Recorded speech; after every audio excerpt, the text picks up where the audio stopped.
Hey, speaking of fishing, I had some sort of epiphany the other day with fishing in video games. I realized that maybe it's not the way of putting it, but it's really interesting how games keep adding fishing mechanics, right? When they're usually unnecessary. You don't need them to progress. There are certain exceptions, obviously. You have, well, games that are just about fishing. Obviously, you're gonna need to fish. And then you also have stuff like, I don't know, Digimon World. You actually need to fish Citramon and all that.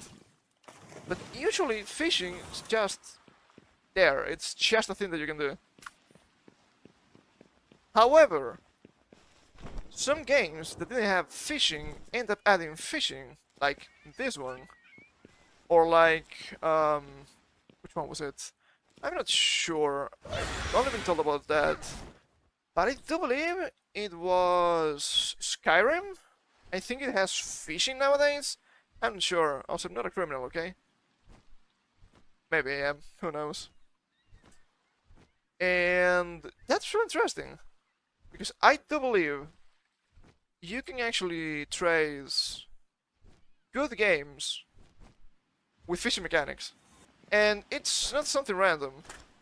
I'm not saying that fishing makes games good, but it shows that these devs want to give you something else, something more. Maybe you can just get materials that are optional. Maybe it's easier to get, well, maybe not easier, but a different way of getting materials for stuff. There are some fishing mechanics that are really scuffed.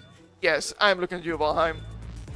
But yeah, you can get more materials. You can, I don't know, get more resources to create different kind of food, potions perhaps and all that, which is pretty good.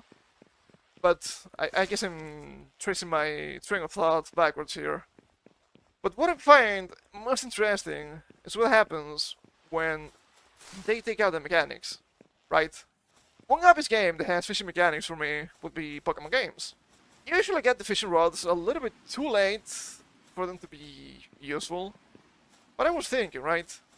Well, since the first games, you got 3 fishing rods for 3 different encounter tables. That's pretty good, it's pretty okay, there's nothing wrong with that.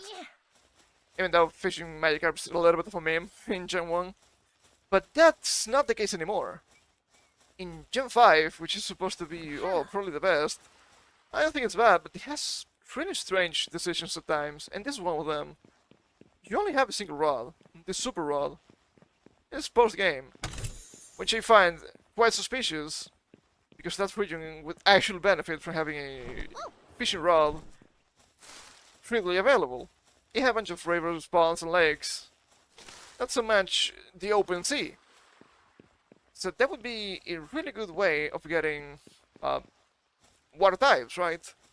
But no, just the Super Rod, just post-game. But there's more. I don't remember if this was Gen 6 or Gen 7. I don't remember anything about Gen 6. But I know this is for sure the case. In Gen 7, you still have only a single fishing rod.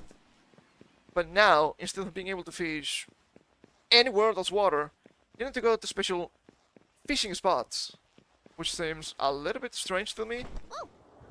Feels more straightforward, which is maybe not what you want in the kind of game. And then it came to me. Hold up. In the newest games, Scarlet and Violet, you can't actually fish. So much for the open world. So yes, you can trace back quality in video games with fishing most of the time.